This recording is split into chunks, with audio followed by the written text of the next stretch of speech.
TBH, I'm tired of you having a life and wanting to take time for yourself. My bad, man. My bad. I'll try to do better. Yeah, you know you're gonna squander that pick. Shut the fuck up. All right, so this is how we're gonna start out the stream. GTA 6 pre-order date has been leaked via Best Buy. GTA 6 pre-orders are supposedly set to go live next week, starting May 18, 2026, as Best Buy emails have leaked when you can place your pre-order. Plenty of people have sent the email online, but Insider Gaming has since received the email, and we can independently verify that it's real. Sent out to affiliates, the email reveals the campaign is none other than the highly anticipated GTA 6, with the pre-order set to begin on May 18th, which is 4 days from now because it is now May 14th, 5 months before the game's November 19th release date. If pre-orders were going to go live, it could really well rule out fears of another delay. Insider Gaming has been able to verify the email received by affiliates is legitimate by having 2 individual affiliates forward us directly the emails. The emails originate from Impact, one of the leading affiliate partner marketplaces. If you have an Impact account and have signed up to have affiliate offers from Best Buy, it's possible that you also received this email from @notification@impact.com. Has anybody received this email in the chat? Let me know. Check out this post by GTA 6 Alerts on Twitter, which has shared a video of this email as well as live screenshots. All right, let's check it out. They said they were doing all their marketing summer. It is almost summer, but so he got the email right there. He's showing, he's scrolling. It's a video. He didn't Photoshop nothing. Yo, you know the hype is real for this game when niggas is showing fucking marketing emails for a pre-order. Not the game, not gameplay, not a screenshot. But we showing screenshots of a pre-order for Best Buy, a store, mind you, that nobody likes to go to because they don't know anything. Some of the dumbest employees on earth work at fucking Best Buy, bro. I think it's because they brown ass pants be too tight, so like they don't get no oxygen to their brain. Because if you ask them any like computer question, they don't know. They don't got basic shit like HDMI cords and shit. Y'all got HDMI cord? No. What do you niggas got? We got tight ass brown pants, so we can't breathe. Shit is crazy. So it's looking like this is real. It has not 100% been confirmed, but I'm leaning towards this is 90% real.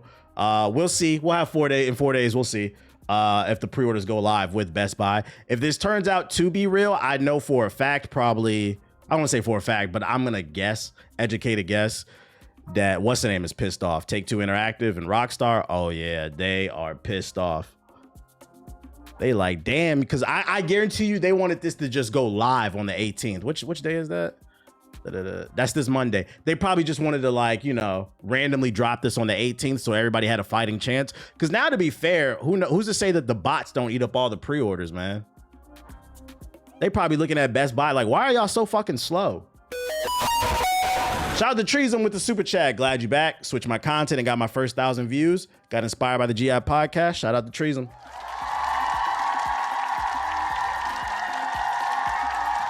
But I just know the executives are sitting in the boardroom like these slow ass motherfuckers, these tight brown khaki pants wearing ass motherfuckers that can't get no oxygen to their brain, done fucked up all of our goddamn motion, man.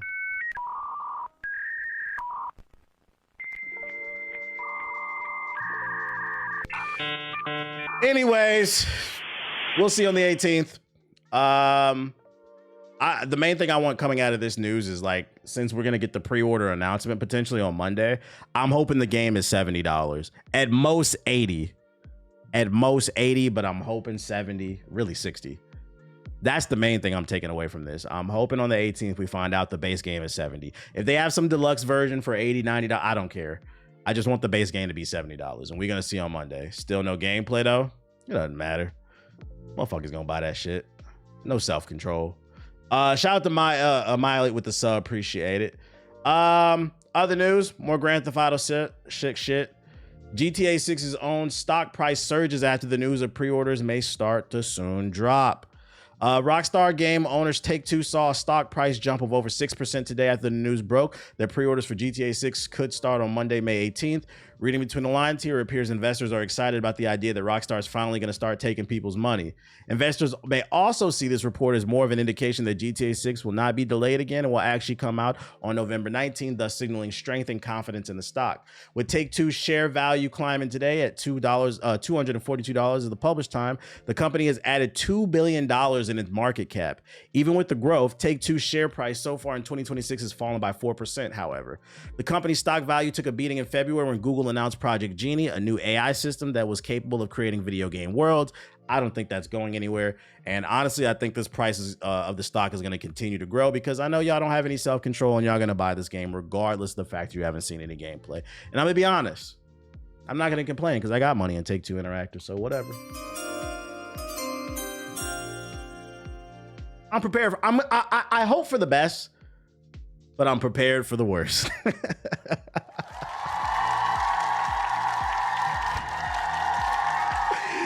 Bitch ass niggas. I'm willing to take a loss. If the best situation happens and I take a loss, I'm cool off that. I know what that comes at. I know what comes with that. But I'm also gonna bet. I'm looking at data. I know how motherfuckers act, bro. I'm gonna make some money off this situation. So hey, I made some money off that Switch too. Come on now, baby. Other news, GTA 6 wait has fans flooding Rockstar with bad Google reviews. Earlier this month, GTA 6 hit another milestone. It has now been a year since the last trailer. Fans are getting impatient and have started tagging Rockstar North on Google Maps to voice their frustration. Several frustrated GTA fans have started leaving bad reviews for Rockstar North, specifically over the lack of fresh details about its most anticipated title. Google Maps seemingly allows anyone to do this without having to travel all the way to Rockstar North in Scotland. Those aren't the only fans who are a little antsy. On Reddit, one player read the proverbial tea leaves by attempting to analyze the foot traffic of a cafe located near Rockstar to predict the date of the next trailer. This fan theory suggests that an uptick in the cafe's customers might coincide with the trailer drop so far, and it has not. Right now, fans are looking at the upcoming investment briefing for Rockstar's parent company Take-Two as a possible date for the new GTA 6 trailer. The event is set for May 21st, which is just under 6 months before GTA 6's release date, as long as there are no more delays. No matter when we get more news about GTA 6, it's already looking like one of the most expensive games ever made. Take-Two's CEO recently said that AI could help lower the cost of the big budget games like GTA 6 in the future, blah, blah, blah, blah, blah. The point of this news... The point of this news is some of y'all are fucking losers, man. Some of you guys are fucking losers. It's never that serious. The game will come out. Listen, you guys have waited like 13 years for this game. What's 6 more months? Huh? What's 6 more months? You will be okay. I'm sure we will probably get, if this game is legitimately coming out this year, you will get a trailer sometime this summer. You'll be okay. Leaving negative reviews for this company is not going to hurt them in any kind of way. You're just bringing more publicity to the game, which is going to piss you off because then more headlines about GTA 6 is in your face. So then in turn, you become the source of your own frustration. Let's just wait for a trailer. Shout out to John the Space Cowboy with this super chat. I can't be the only one who doesn't care for GTA 6. Like for me, the game should have came out 3 years ago. I'm not excited anymore.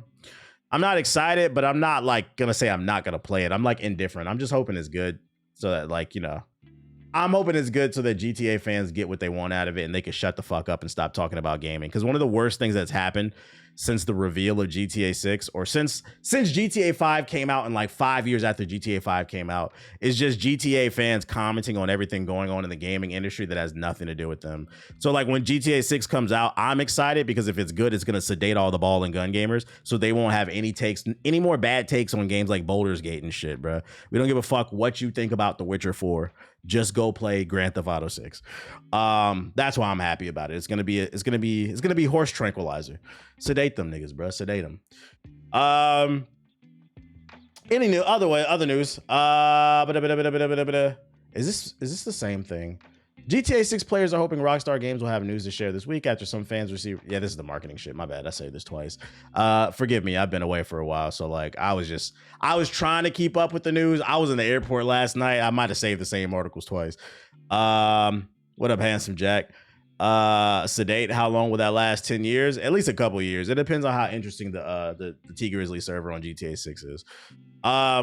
We now have some numbers. Last week I covered that Sorrows were reportedly not doing well. And, you know, I don't want anything to fail. The game's good. People who are playing it, they seem to really love it. But the reason I covered it and why I continue to cover it now that we have specific numbers is it's just more evidence that PlayStation niggas don't buy games. Listen, man. We now have the numbers. Sorrows had a lukewarm start with 300,000 plus sold in 2 weeks, analytic firms estimate. That's right, ladies and gentlemen, the greatest console on earth, the PlayStation 5. You guys don't buy the games that you claim make the platform so fucking great, unless it's Spider-Man and Uncharted. PS5 exclusive Sorrows had a lukewarm start and may not make its development costs back, according to a video game analytics firm. Norwegian firm Alenia Analytics estimates that in 2 weeks since its release, Sorrows has passed 300,000 copies sold and earned more than $22 million in revenue for Sony. The company suggests that given the game's reported development budget was around $76 million, it may struggle to break even as a result. This is a 007 waiting room, of course, because it looks like Uncharted. We know y'all niggas love Uncharted.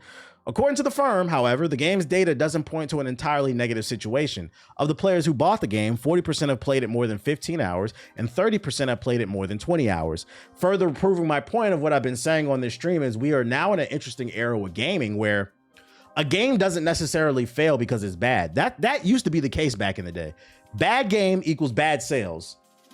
This game is clearly good because the people who are playing it are enjoying it. It got rave reviews. It's a very niche game in a very competitive market on a platform dedicated to people who are not dedicated to it. I'm going to repeat what I just said. A platform that is dedicated to them, but they are not necessarily dedicated to it. And what I'm saying don't apply, let it fly. But the reality is most you niggas are not playing Final Fantasy VII. You're not playing Sorrows. You're not playing any of these fucking games, man. You are playing Fortnite, Roblox, Call of Duty, 2K, Madden, and maybe 007. And why isn't it on PC? Exactly. You know, it's funny. And this article further proves the point that Sony's a fucking liar. When they said, oh, we're pulling the games on PC because they wasn't selling. Well, nigga, they ain't selling on fucking PlayStation either. So maybe you need to put it on PC because this ain't cutting it. This should have sold at least, I'm gonna be honest, I didn't think this would be one of the best selling games of the year, but I think it should have sold at least 1 million copies by now. At least 1 million copies. You niggas need PC. Stop lying, acting like motherfuckers is not interested on PC. You said people are broke? Yeah, until it's time to buy VC. Then y'all niggas go, I don't want to hear that shit. I don't want to hear that shit. The silver lining in the data Elliott suggested is Sorrows obviously isn't pulling in casual PlayStation owners at the scale Sony and House Marquee might have hoped, but the audience did show up is playing the hell out of it. The audience that recommends games to their friends drives organic word of mouth and converts higher rates when the game eventually goes on sale to hit PlayStation Plus. Yeah, but the reality is that no developer wants to wait for their game to go on sale to get some sales, man. Of course you want to get that $70 sale. The data suggests that Sorrows is selling a little slower than Returnal did in the same period, despite the PS5 user base now being around 93 million versus 8 million. Returnal sold decent because it was a launch window game. It wasn't a lot of games on the PS5 at the time, and it was one of the few exclusives, so I think it benefited from that. But now the PS5, despite what people say, has a lot of games to play, so people are less inclined to try it. PlayStation niggas love Xbox games. They love Xbox games, man. They love them.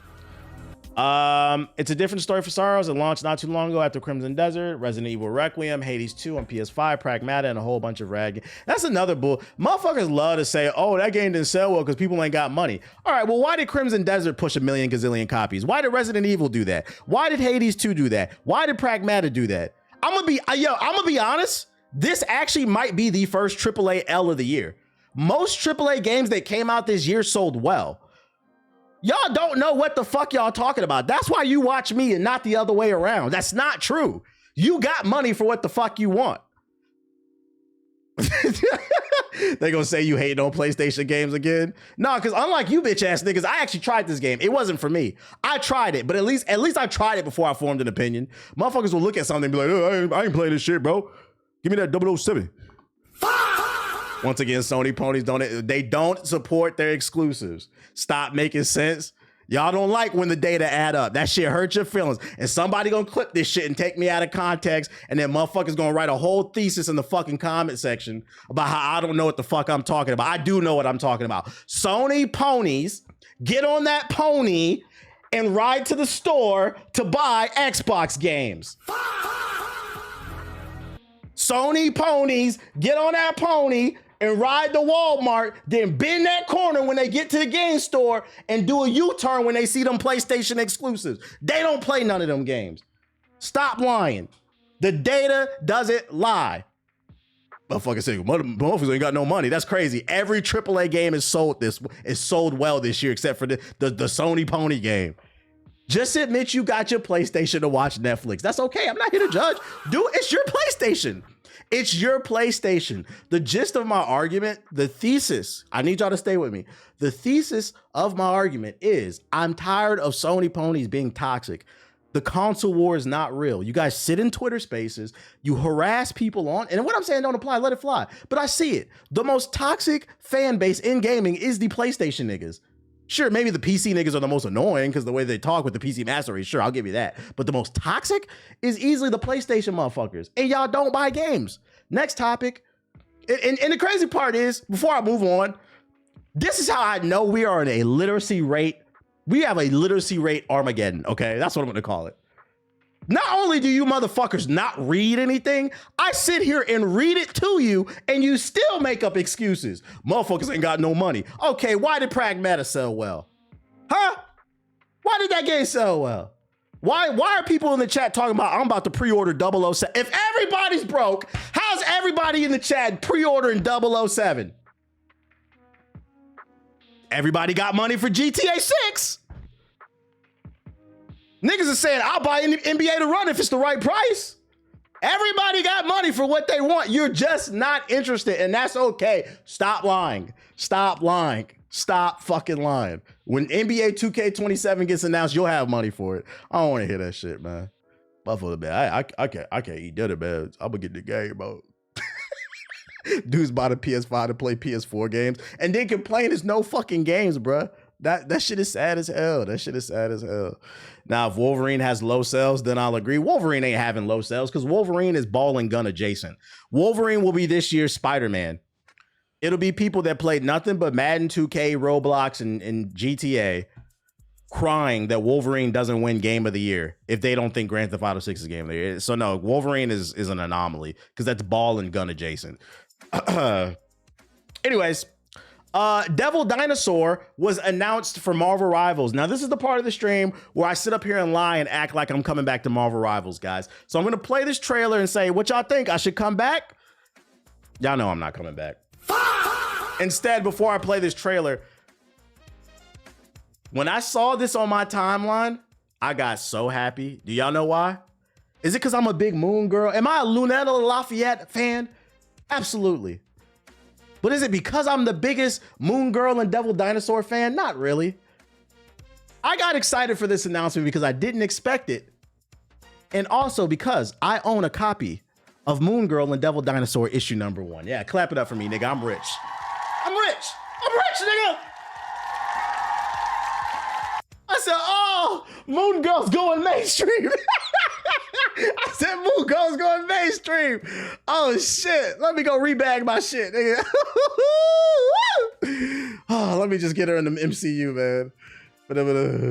Moon Girl isn't playable. I know she's not playable, but I heard her in the background. I think she's like controlling the dinosaur. It's gonna make the character, because here's the thing for those who don't follow comic books. Anytime like an obscure character appears in a video game, especially Marvel Rivals, in the comic book store, a lot of times they'll put sections for Marvel Rivals fans, like things to get you into reading comic books. So like I predict, at least my local store, they're probably gonna put some Moon Girl stuff up on the shelf, which by the way, on the plane, I started reading what's that joint? I started reading the Last Ronin, Ninja Turtles. I'm halfway through. So far, it's good. So far, it's good. I think I'll be done with it by the end of the week. I'll give my final review, but so far, it's good.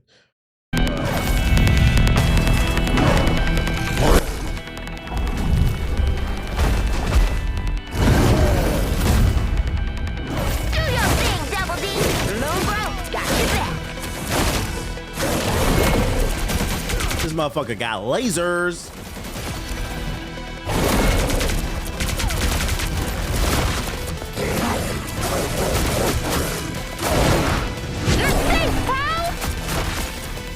Yeah, is that not her voice in the background? Is that not Moon Girl's voice in the background talking? is cool to see a big ass dinosaur. It is her voice, so she's controlling them then. Yeah, but the story said they put her in prison from what I've seen.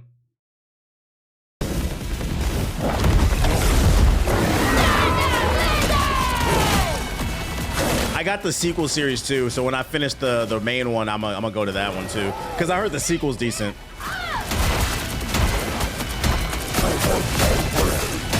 I'm excited for a tank player. I would imagine this is cool as a tank player running around as a big ass dinosaur. That's pretty cool. Yeah, that's my boy. Look, the little references are right there. Who the fuck is talking in the background? Which is a great name, by the way, Lunetta Lafayette. I'm actually excited. I read that already. People are calling the devs racist. Why are they calling them racist?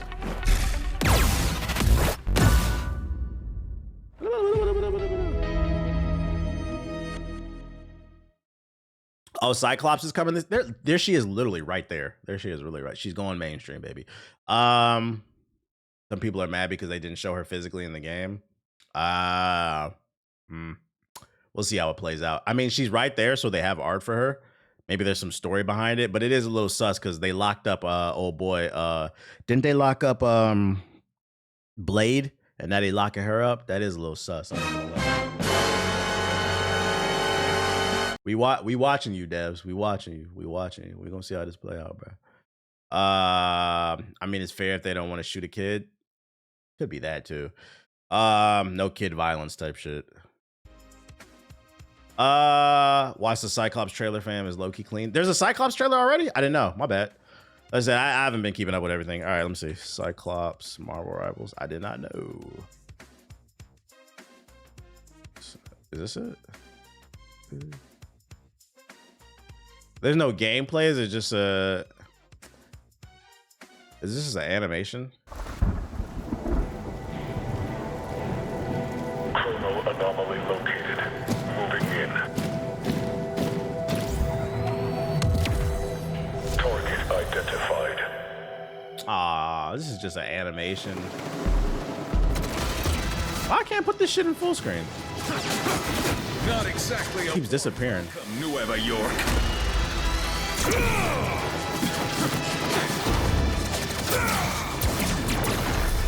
Optic blast!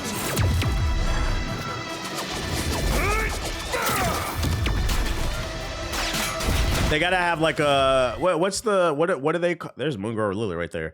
What do they call Cyclops when he goes into like the whole revolutionary thing? Is it like revolutionary Cyclops? They're gonna have a skin for that?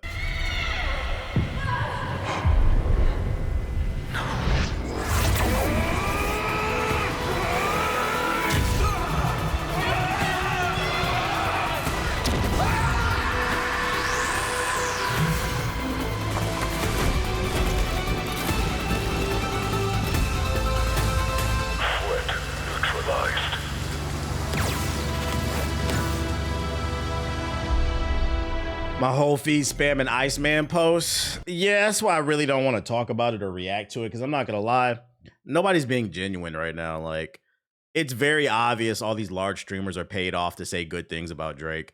And then on the flip side, you got people that want to see him fail. Like, but what about us people in the middle that just want to listen? Like, I'm not gonna lie. Like, I heard the 1 a.m. in Albany joint, and it's like, I have an opinion on it, but then it's like, what's the point of sharing? Like, nobody, I hate the tribalism now, bro. It's for the people, and I'm tired on it. Better animation than Invincible. Well, to be fair, it's only a 1 minute thing.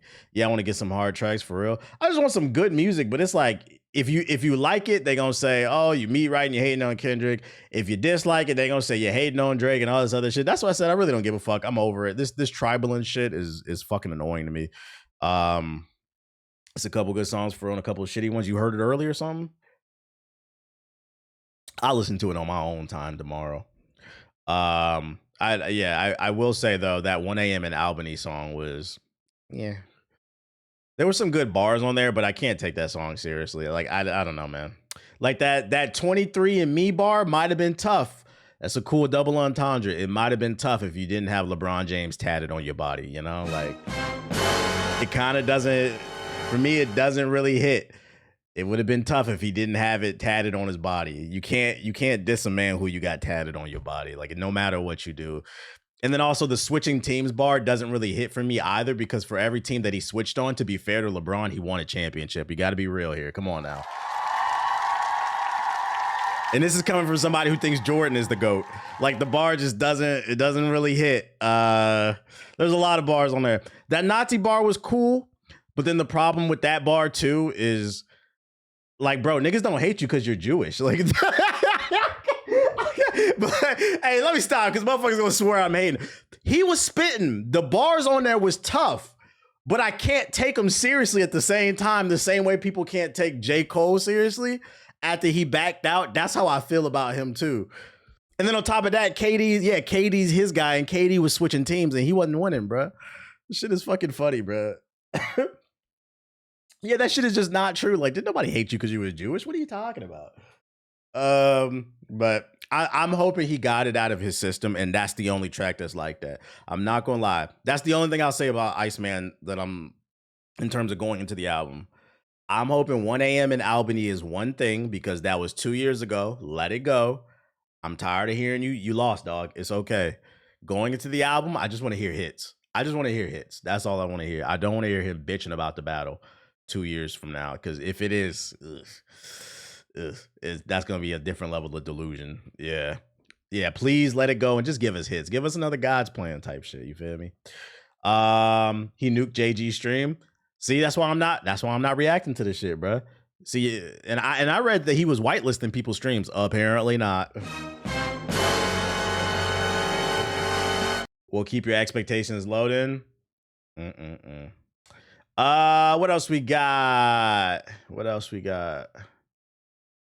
Oh, here's some actual footage. There's a new team up with Punisher. His back. While riding, the Punisher can only use his normal attacks and his short grenade. All other abilities are temporarily disabled.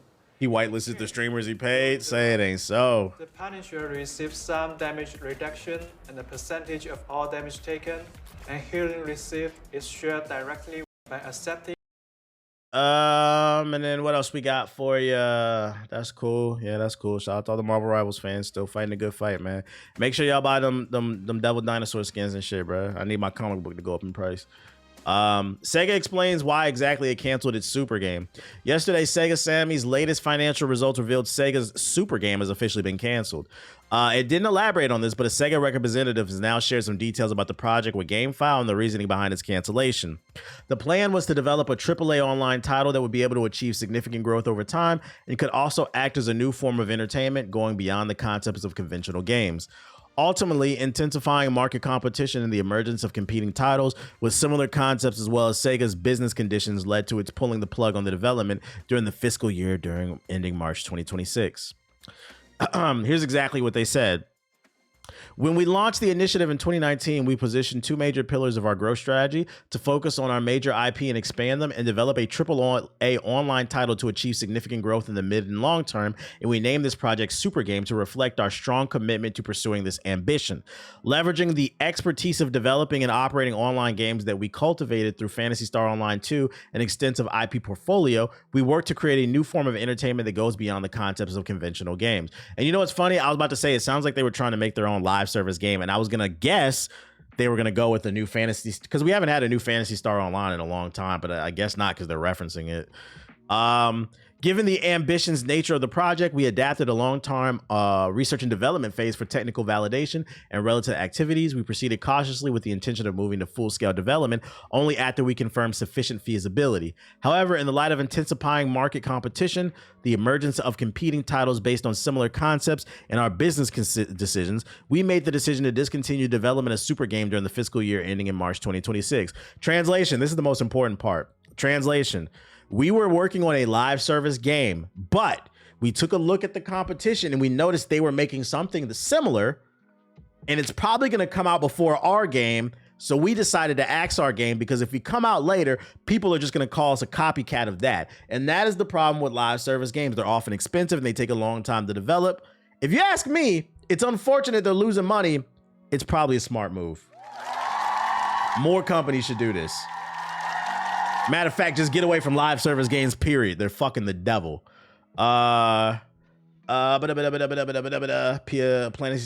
Fantasy Star Online was basically their entire income for like 10 years. I mean, it's Sonic. You can't count Sonic out. Skate is an example. Well, Skate doesn't really have any competition. That game just sucks, nigga. What the fuck?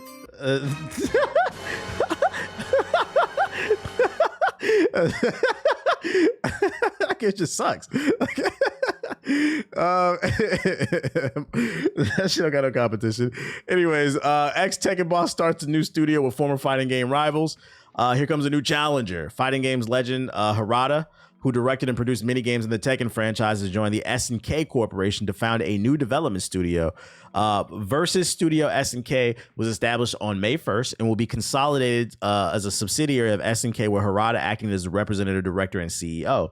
Harada's departure from Bandai Namco in December of 2025 after more than 3 decades with the company made waves in the industry. Harada explained that the decision was motivated by personal and professional losses, which many attributed to the death of his longtime rival, Iganaki, creator of the Dead or Alive series and the director of 2004's Ninja Gaiden.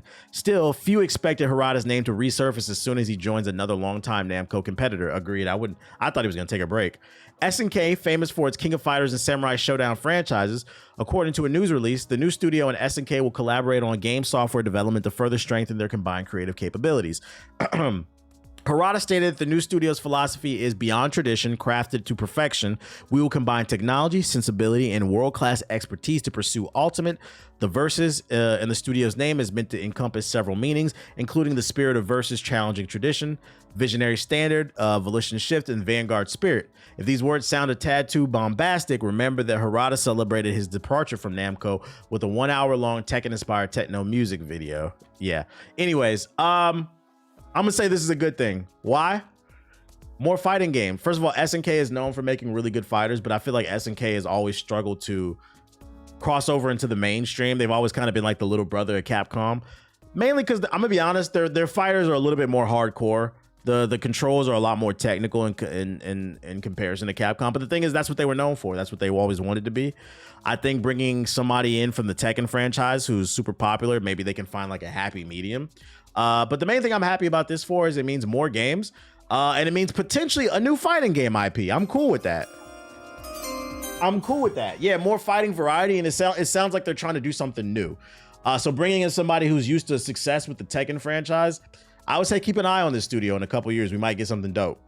Yeah, this might bring in new fans and help S&K cross over, because if there's anybody who knows how to do it, it's Harada.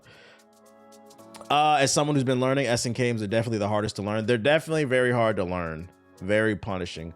Hey, but I also feel like some of their games are super underrated, with Samurai Showdown being one of them. I used to love that shit when I was younger.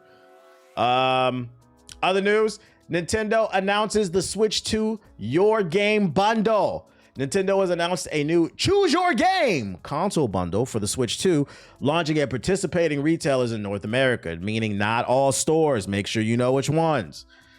In early June for $500. So essentially you get the Switch 2 console itself, plus a download code from a selection of 3 potential games, including Mario Kart World, Donkey Kong Bonanza, and Pokemon Penis. The offer saves you up to $30 when compared to purchasing an extra game separately. Nintendo has not stated for how long this bundle will be available beyond a rather vague limited time while supplies last, but it's likely to last for the summer months only, given that the Switch 2 on its own will be going up to $500 on the 1st of September. So if you were interested in getting a Switch and interested in saving a little bit of money, you can get a Switch plus a game, which should cost $530 for $500. The question is, what stores are doing this? I wish you guys would list which stores. So if you're concerned about things, there's no list on the fucking stores. What stores are doing this? Does anybody know? Probably Target. Yeah, it would have been nice if you listed what fucking stores. I'm gonna guess Walmart and Target, but I don't know. Y'all can look it up on y'all own fucking time. We got too many damn